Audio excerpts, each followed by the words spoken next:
What do you think? Poison pink or pink menace? The young blonde woman of whom this question was asked adopted a pose of deep concentration, weighing the matter with all the deliberation of King Solomon presented with two feuding mothers. That the colours under discussion were nearly identical to the naked eye seemed to escape the notice of both women. The manicurist held the two small bottles aloft in the late winter sunlight streaming through the window of the trendy Knightsbridge beauty salon. "A poison pink, I think, Susie," the blonde said at last. "The other is so like totally last year.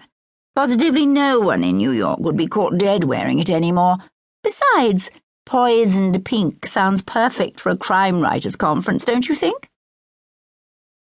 Susie nodded, bending to her task and laying about with an emery board. "Give me an old-fashioned romance book any time," she thought. Barbara Cartland now. There was a woman who knew which way was up with men and all. Lovely hair she had, too. "I'm getting an award from my publisher during this conference, you see." "Did I tell you?" "Only 3 times. Kimberlee Kalder, the blonde, paddled the fingers of one elegant narrow hand in a bowl of soapy water as she lifted one elegant narrow foot to examine the hand-woven gold brocade of her 900-pound ballet flats. "And for that, and, well, other reasons, I want to look like to die for." "So there's another man at the end of all this effort, then," thought Susie. "Thought so. Not that I don't always strive to look like really hot," Kimberlee went on.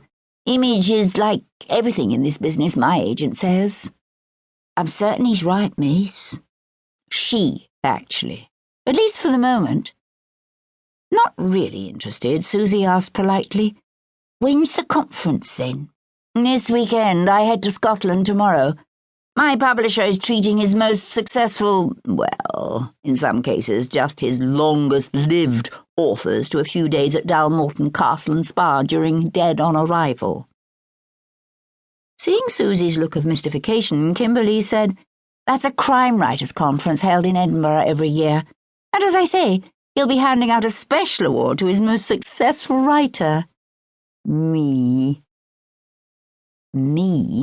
as Susie well knew, was a favourite word in Kimberlee Kalder's vocabulary. That and I. She was a big tipper, though. Writing must pay bloody well. "I always wanted to write a book," said Susie wistfully. "Maybe I will one day when I have time. I'd write about me gran during the war."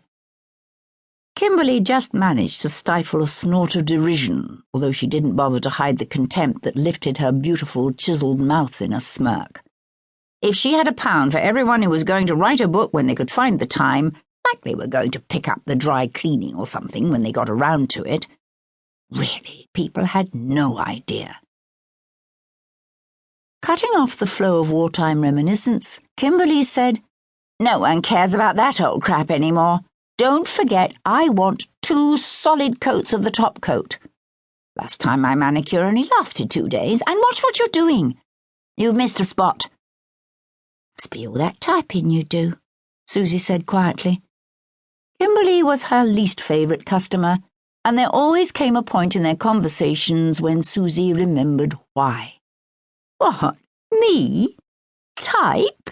said Kimberlee, as if to say, "I slaughter my own cattle? I guess you've been looking at my publicity stills. The famous writer at home, fingers poised over her laptop."